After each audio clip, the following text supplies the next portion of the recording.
Hey guys, here's a short video that should help you get launched for the Super Scratch Programming Adventure set of assignments.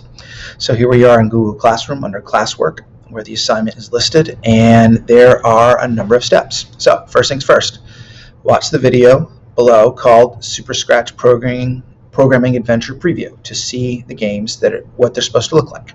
So you're going to right-click on it and then select Open a New Tab. So that's right here. Right-click.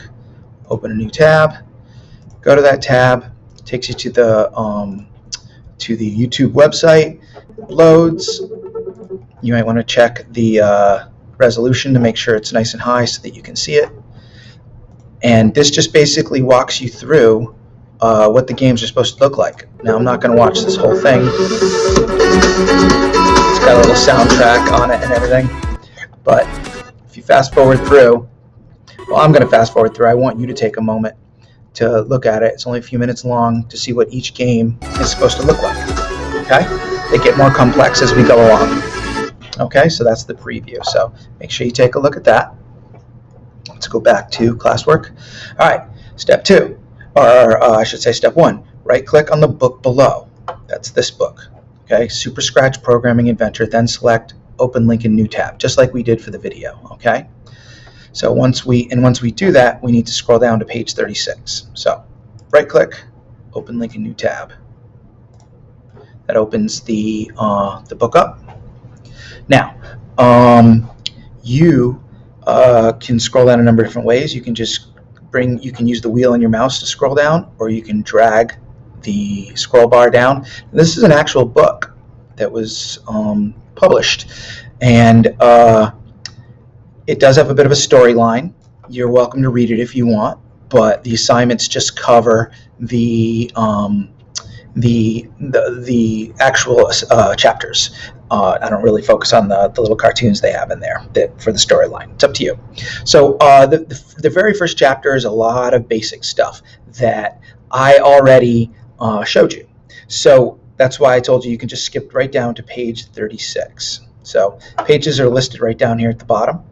Okay, so I'm going to scroll, and basically that's chapter 30. That's chapter 2. Okay, so see, here's the little cartoon I was talking about. I skipped that.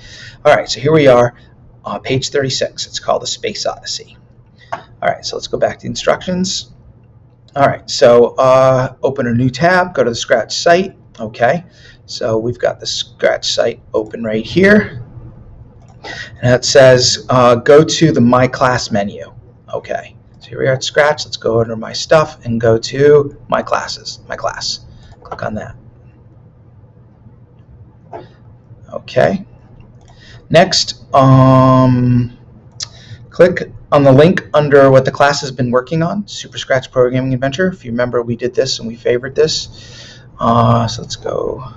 You'll probably find it in the studios that you're following too, but this is just the way I decided to do it. So click on that.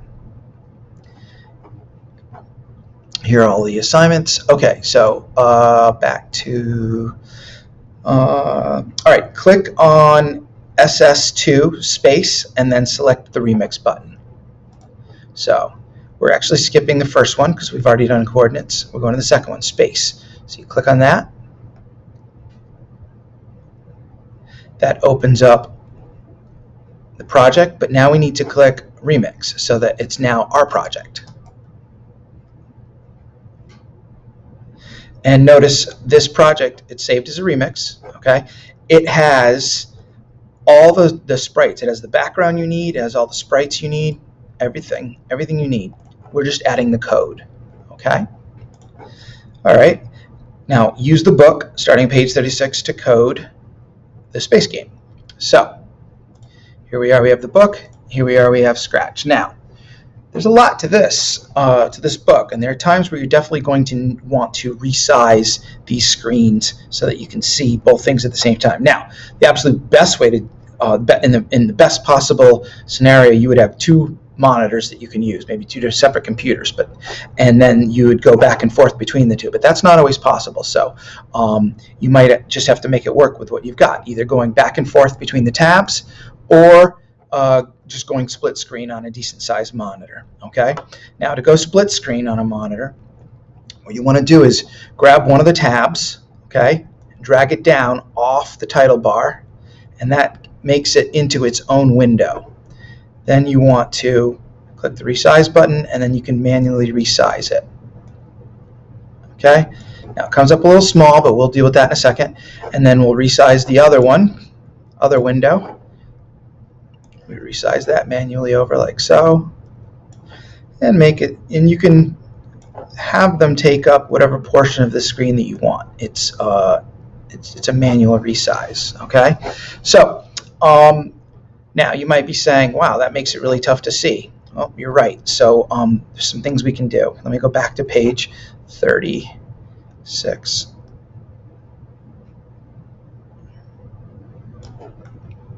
So here we are on page 36. That's difficult to see. We can come down here to the zoom in button. We can click on that, and that'll allow us to zoom in on certain parts. Okay, so that's a little bit more readable. And then over here on Scratch, what we can do, let me do this first before I resize it. You can change the size of this area by coming up to this button right here. Click on that, and that makes that a lot smaller. And that gives you a little bit more room to see the code. Okay? So in that way you can go back and forth a little bit more easily. Okay? So basically all you need to do is read the instructions. Now, I do mention right here, I said all of the info on pages 34 to 41 is FYI. So that's another way of saying for your information. So take a quick look at it, and then the actual work gets started on page 42. So if you scroll down through this, you'll see, yeah, I learned about some of this stuff in my tutorials. That's why I'm not spending time going over this, because we already learned this stuff. So on page 42, that's when this project actually gets started. Okay. Now we've already, oh, here we are at 42. Okay, so, and it says it right here. Now there's some pages in the book too, but what I really suggest you do is go by the pages down here, page number down here. Okay. So here's where it starts. It talks about either creating the character or bringing the sprites in. We've already done this. So done this. We've already brought these in. If you notice, if you look over on Scratch, we've already got these. Okay, we've already got our sprites loaded up. Okay, so where this really gets started is technically on page are we on now? 44. So this is the first code that we're going to put in right here. And notice, I'd like to point out that every time I ask you to add some code, I tell you which sprite it's for. So we're going to start with AstroCat. So we click on AstroCat, and that's where we're going to start putting the code in right here. Okay, and this tells you what code you need to bring in. Okay, and it's numbered. So we go down, and we're done with that. Come down to the next page, and I notice I say code for AstroCat sprite continued. All right, this is a long program, so you've got all this. So the second portion of the code, third portion of the code, fourth portion of the code, and notice I give you a note right here. We're switching over. This code right here will now be for the banner sprite. Okay, the banner is the background, the stage. Okay, so this code right here is for the banner. All right, now just a little note, sound files that you need are already there. This page is just for your information if you wanted to make your own sounds at some point. Okay, teaching you about sounds, but we've played with that a little bit. Okay, so here's some more code. Here's the code for the background. Okay, so just keep working your way through it. Code for the lightning, and so on and so on. Now, looking at the pictures is a big help, but I highly recommend that you read along with it the instructions as well, because that explains things. Okay, so just take it step by step, and if you have any questions, I'm here to answer them, and we'll see how you do.